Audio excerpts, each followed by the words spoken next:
ان پر نظر جماؤ.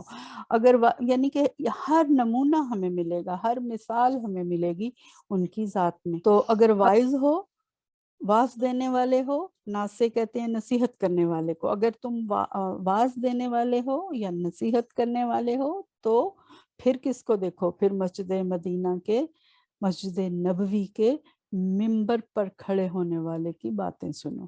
ممبر مسجد کے اندر ایک سیٹ ہی ایک طرح سے کہہ لیں، سٹیپس ہوتے ہیں سیڑھی کی طرح لکڑی کے، اور وہ 3 یا 4 ہوتے ہیں.